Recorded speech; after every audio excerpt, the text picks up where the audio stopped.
Hello, Star Wars fans. Welcome to our review for the third episode of the Book of Boba Fett. And it's called The Streets of Mos Eisley. And we start right away with an introduction to the history of the daimyos of this world. We're being told that before Boba Fett, there was Bib Fortuna, and the power was spread eventually to the Trandoshians, the Aqualish, and the Klatunians, if I have pronounced that correctly. So there's three different factions after Boba Fett, after Bib Fortuna was the ruler. And we learn a little bit about the history and the background. And as we do so, apparently so does Boba Fett, because he wasn't completely clear about what exactly the situation was before he came there. So that kind of gives us the information that he wasn't there for a long time, apparently. Mm-hmm. He just newly arrived.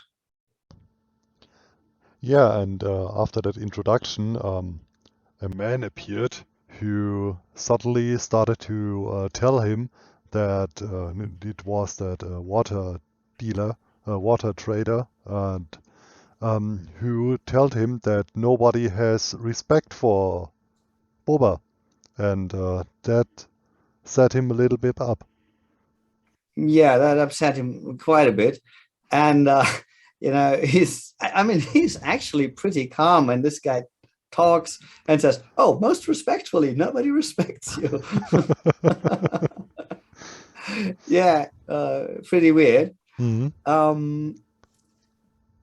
And the scene stops there, interestingly enough. So we kind of go like, okay, this guy seems to be like sort of on his side. He gives him a critical feedback. Mm-hmm. And then we don't know for a while what's going to happen. And we learn a lot more about the background in a flashback. We learn that, much earlier, Boba Fett was collecting money for the Tusken Raiders, mm-hmm. From the Pike, but the Pike didn't give them any money.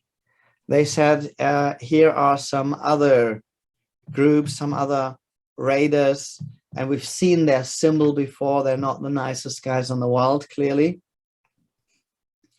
And they apparently have already collected money, and the Pike refused to pay twice, which is kind of understandable. Mm-hmm. But we get a first impression of the Pike. We get an understanding that they are, at least they have the guts to say that. They're not complete pushovers. And even worse, he arrives back with a burnt tents. And we kind of already, at this point, get an understanding of why he left the Tuskens, because there were no Tuskens left, so to speak. Yeah, we also learn that the other group who wants to collect tributes from the Pikes are the Kintan Striders, and they are Nikto, and these are the ones who raided the farmer in the first episode, and who put this symbol on that house. And I guess it's a K in Nal Hutchis. It seems to be a K for Kintan Striders. So interesting. Okay. Boba Fett beat some of them up in episode 2, and now we learn these are the ones who collect the tribute, and also maybe the ones who killed the Tusken Raiders. So it's very likely that they are the ones. Yes. So they're already kind of enemies.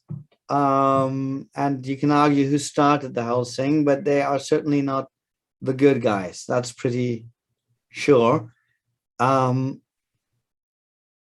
I think that's very, very interesting, because now, first of all, it's a sad scene, because I mean, despite the fact that being a fan of the original trilogy, I wasn't really the greatest fan of the Tuscans as far as I was concerned. They were just sort of not the nicest people in the world, but now we create a relationship to them, and we've seen their kids and stuff. So all of them being killed makes me kind of sad. Yes, it is. It was a very sad scene with the burnt hands, and you know, it kind of feels like Boba, who had kind of a home or a place where he was accepted, has immediately lost that. So it's kind of like a second time he loses his place in the world, sort of. Yeah, that was quite a sad scene. It made me also really, really sad. If I saw the burnt tenses and yeah, it was just a sad scene. I have no other words for it. Yeah. Yeah, and apparently Boba Fett also burned his own weapon, so he made a final cut sort of thing. So he closed. I'm not sure he burned his own weapon. What's this? I think he burned the weapons of the others. Yeah, but he burned the little staff. Wasn't the little staff his weapon at the first time? I'm not sure yet. Yeah, what I know is the last weapon he put into the fire, he hesitated a moment. And I thought maybe it was his, but maybe it was from the young boy. I think it was probably for the young boy or something like that. I don't know. Yeah, okay. About the staff, I believe, or I'm pretty sure, Boba still got his own weapon, because in the series, spoiler, Mandalorian, he fights with, he owns his weapon still, and fights the dark troops. Okay. Yeah, I'm not sure that counts as a spoiler anyway, because this is kind of like happening after the Mandalorian. Yeah. Or maybe somebody. Oh, did we actually say this was a spoiler review? Yeah, well, guys, you figured this out by now, I guess. Yeah, we'll write it in the title. Okay, anyway. So cut there, and you know, whatever this is, a flashback that, like, maybe a dream in the Backseat Tank that Boba Fett has. He is ripped out of the Backseat Tank by the Wookie, whose name we now know is Kurosatan or something like that. If that means we know it, because I don't know how to pronounce it. But yeah, this guy just seems to stand in his sleeping chamber or something. And we were already told, I mean, he was told by the twins, sleep lightly. So he didn't sleep lightly enough, and he is being surprised, and his butt is being kicked. He is completely unarmored, and he does need to rely on his team. Oh, that brings me back. We forgot something. We forgot a lot. We forgot quite a lot, because before this, what happened is he actually dealt with the water dealer. Yes, because now we find that the water dealer had his own agenda. He wanted to ensure his business will thrive, because he had difficulties with this gang. And when Boba Fett goes and sees after it and has a look, and then we find that this dealer, this water dealer, Lawford Peel, he charges a month's wages for a week's water. So that pretty much means nobody can drink enough. I mean, I think that's a very powerful symbol for unfairness. I mean, we need drink. We need to drink. We need like 4 weeks, or actually a little over 4 weeks amount of water in a month, you know? So pretty much, and if with a month's wages, you can only pay for a fourth of the water supply you need. And that's not even everything you need for living. that obviously is big shit, you know? Yeah, absolutely. So that is really, really, really bad. But what I think is most fascinating is Boba's approach, because I think I'm starting to get an understanding that this whole Book of Boba Fett, amongst other things, is on some subtle level about leadership. And what does Boba do? Rather than go there and kick some ass, which I'm sure he could, he listens to people. He says, what's going on here? And then they tell him. And so there's no need for him to fight with those people, because he listens to them and he goes like, oh, that's what they're charging. Okay. And then he asked the water dealer himself, and he gives a number. I think it was something over 1,000 credits or whatever. 1,300. 1,300, yeah. I mean, I have no idea how much water you should be allowed to buy for 1,300 credits. I have no idea. But clearly, Boba says this is way too much. And he gives him 500, which, given that it's probably even more than enough. It still feels like a lot. Yes, I mean, I don't know how valuable water there is. I mean, there seems to be an area where water might be pretty valuable, but it still feels like a lot to me. We see the scene afterwards when the dealer is alone, the trader, and he seems quite happy with this amount of credits. And but I don't think he's happy with Boba's decision. He's not, no, not at all. So Boba made an enemy, but he also made allies, and he gave those people a job. And he gave those, and I think they will now be loyal to him. He made friends. They will respect him. They will consider. I mean, what they might have expected is he's trying to kick their butts, you know, but he did not. He listened to them, and I think other people will know this, because I mean, if the water trader was the only one who's that overpriced, and there would be other alternatives, he wouldn't make a business, you know. So I guess he has a monopoly of some sort, or if he doesn't, at least the other water traders have the same prices. But most likely it seemed like he had a monopoly. Yeah, so everybody needs water. So everybody knows what's going on. So he has to now lower his prices, and everybody knows that's due to Boba Fett. So that will create some loyalties in the whole city of Mos Eisley, I think. Because, I mean, other than the water trader, everybody will probably have an interest in lower water prices, you know? Absolutely. So Lord Appeal tried to put Boba Fett on his side and to see if he's as corrupt as some others are, and Boba is not. Yeah, so he even tried to bribe him by saying, I'll pay you twice the money I used to. Yes, indeed. But he doesn't care about that. He wants to be a just ruler. So that's kind of interesting. So we still don't know why he even cares to be a ruler of this area, or what exactly he wants. But I think I'm starting to get the sense of it's all about leadership.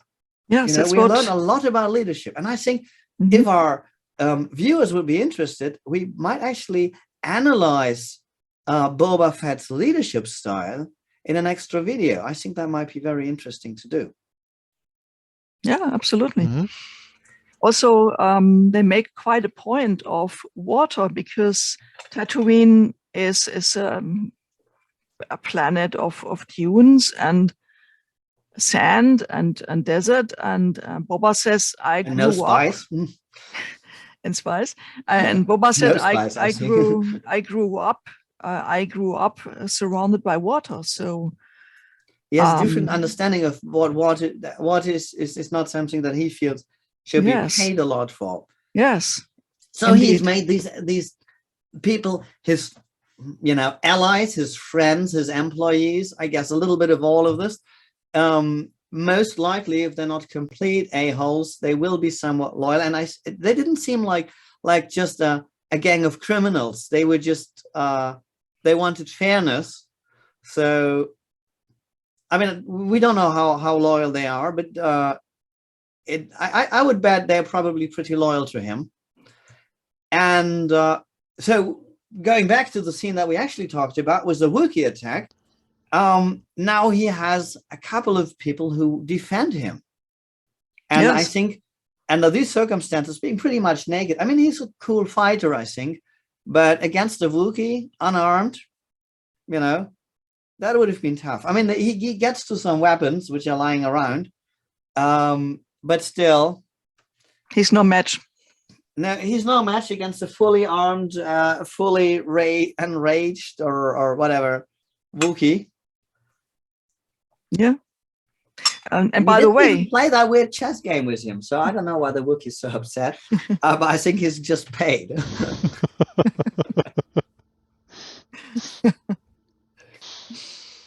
Yeah. So so he wins the fight.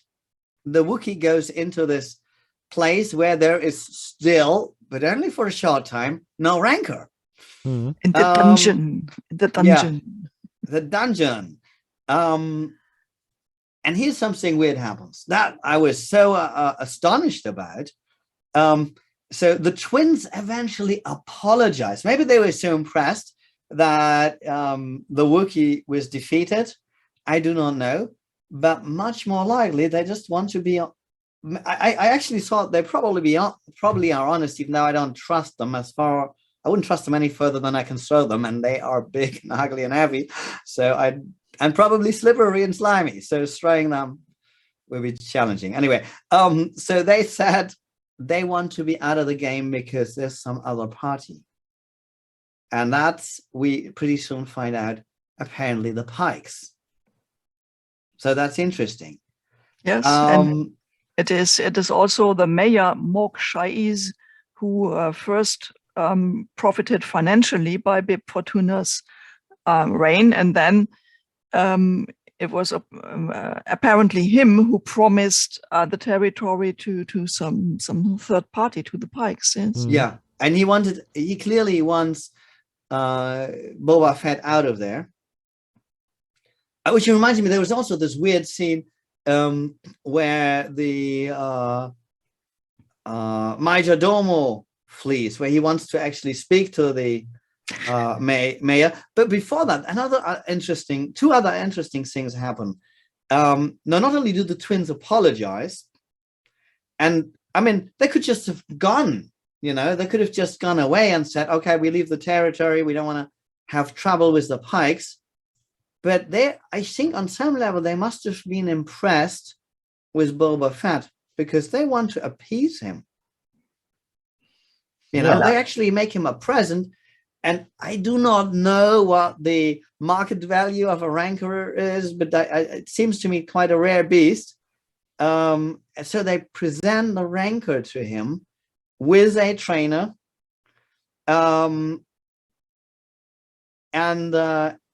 It appears Boba Fett's going to ride that beast. So that's going to be awesome and cool.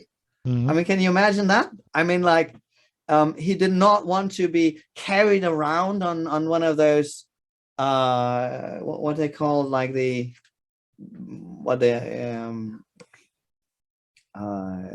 twins are being carried. Like, he doesn't want to be carried around like the twins. Mm-hmm. But I mean, can you imagine he would walk through the city on a Rancor? That should, create some respect. Yeah, that would be awesome. Yeah. I mean, so that's pretty cool. Mm-hmm. But he does another pretty cool thing. He sets the Wookiee free. Mm-hmm. And that's cool on two levels. First level that I think it's cool on is, despite the fact that the Wookiee tried to kill him, he goes like, yeah, well, I was a bounty hunter myself. Gives him a friendly advice. Don't work for a-holes, basically. And then he sets him free. So I think that shows his generosity on a certain level. Now it doesn't create so much fear. Because, I mean, other people who might attack him might say, oh, well, if you're being defeated, you're going to be set free eventually. So I'm not sure from a creating fear perspective, this would be, or from a, making people think twice about attacking you. That's such a wise move. But I think it's wise on a different level, because and that is partly like breaking the fourth wall here a little. I'm kind of still hoping we see this Wookiee again, and I'm still hoping we see him on Boba Fett's side. And I mean, we know his name and everything, so he seems to be not a non-character. So there's a chance he comes back. Mm-hmm. So that would be really awesome if he would end up to be an ally or work for Boba Fett at some point, or maybe save the day at some odd point later on, because he could have been killed. I think it's quite probable that he will come back. And by the way, I think it's a very cool thing to give back your prisoner to your enemy, or enemy, it's relative, because it's like saying, hey, I got along with him, try again, I don't care. So yeah, it on a different level. It demonstrates power. Yeah, on a different level, it demonstrates like, I'm so strong, send him again, let him try again, But then again, it's kind of two-sided, because he did not defeat him that easily. So that guy was a real threat, and he was not so far away from seriously injuring or perhaps killing Boba. So that's kind of why it's like I don't know, but still, he does that. And probably created another ally here. So he's creating a lot of allies, and that's I think it's very interesting about his leadership style. Mm-hmm. Yes. And so I think we should really look a little closer into it. He does allow a lot of people to get away with their shit. And talking about getting away, the majordomo of the mayor. He is a bad driver. He really is. He is a bad driver. And honestly, Oh, by the way, this is a running gag, isn't it? So it's always the same scene. Yeah, in a way. But he eventually, after quite some action-filled race through Mos Eisley, eventually he ends up almost cartoon-like in the groceries, in the veggies of some shop, whatever they were, melons or something melon-like, I guess. Mm-hmm. Whatever. Yeah, that was fun. That was fun. Being caught, and this majordomo, he's just an employee on some level, but he's been disrespectful to him a number of times. So I wonder what happens next. But at least he delivers the information. It's the Pikes. So yes. What comes next? We see about, what was it, 10, 15 Pikes leaving from some spaceship, arriving at the space harbor.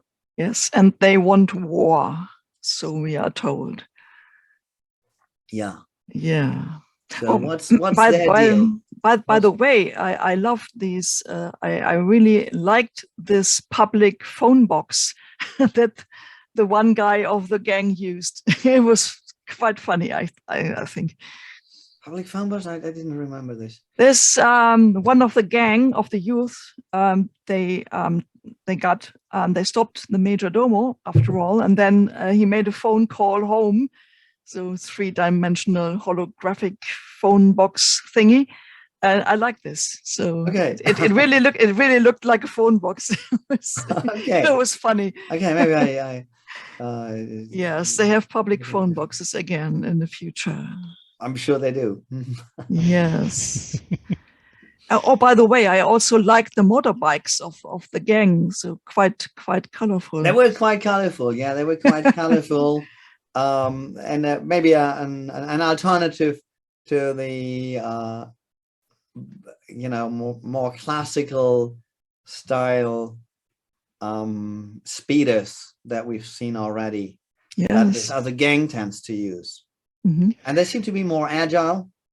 But I mean, it's cool. Like, if he hadn't made those allies, he wouldn't have caught the Major Domo. He wouldn't have been saved from the Wookiee attack. Yes. But he's also quite generous. Going back to again his leadership style. One of those Andrea usually know what they are called. Green dudes was bitten by the Wookiee quite severely, and he offers his Backseat Tank. Gamorreans, yes, the Gamorrean, yeah. The Gamorreans. Yes, right. Yeah. That So was he offers his generous. Backseat Tank. I'm not sure. Sounds like feels like a personal thing to me, and he is quite generous with that as well. So he wants his they people. They saved him. They saved him, and he pays them back. Yeah. In good and bad. Yeah. By the way, I just wondered, because he tends to make friends, obviously, but this gang, these youths, they were quite reasonable people, I guess. So their claims were understandable. And I wondered. Yeah, I would want water. I mean. Yes, sure. And I wondered if he would make friends with the Major Domo, because I guess this is a character who's not a good guy. Not a good guy. Is not one to make friends with. No. I don't think so. But I mean, he makes friends, but he also chooses sides. He makes enemies as well. The water trader is clearly gonna be his enemy. Yes, but he has higher principles, so he's ethical considerations in what he does. Yeah, that's quite interesting, because I mean, wow, it's a role model. So this is I like this really. I like this really very much. It's interesting to kind of. I would. I mean, we're probably going to learn a lot more about it. But I mean, when did this start? I mean, I still had him originally as a bounty hunter. So basically, somebody who's paid to capture somebody, and he was clearly not on the side of the good guys originally. Even that, I mean, we already know about a bit of his background story. I mean, he was the son of Jango Fett, and Jango Fett was killed. So what did that do to him? Did he want revenge, and maybe hated the Jedi originally? Is he still? We can maybe wonder. I read some thoughts that maybe it's too much of a spoiler. Okay, forget it. But maybe he also has done some more bad things, which might give reasons for not like him. But I guess he made a journey, so he made a development. Yeah, and maybe the being part of the Tusken family was an important part of that development. Yes, maybe. So very interesting, indeed. Absolutely. I hope we learn more about this. I think we've covered this pretty thoroughly. So I'm now curious again. One more thing. The Rancor master. This is a well-known face, isn't it? So I wondered who's this guy, and it's Danny Trejo maybe, and he's in lots of movies, and he was in. Anyway, so well-known actor, obviously. And obviously, I've never heard of him. not his name, but his face. He was in American Gods and in some other well-known movies. Yeah, that show was too slow for me to watch. Never anything happened. Yeah, that's right. Yes, and it's quite interesting. So I look forward to more Rancor stuff. Okay, more Rancor stuff. Okay, whatever that means. Stuff. I want to see Boba Fett. You know what? This gift from the Hutt twins. It was a depressed Rancor. Okay, a depressed Rancor. Yeah. Imagine what exists in the Star Wars Rancors, we learn, are emotionally complex creatures. So yeah, didn't look like it. Didn't look like it at all. But no, I didn't expect this, but I don't know about complex, but I want to see Boba Fett ride that thing through Mos Eisley and I want to see some people shit their pants. Absolutely. I think we will see this. So what do you want to see? Thank you for watching this. Please, if you liked it, give us your thumbs up and give us your like, and subscribe to the channel, hit the bell. And there's a lot more interesting stuff coming up soon. So looking forward to see you on the next video. Bye then. See you next time. Thanks, and bye for now. See you. Ciao. See you, bye.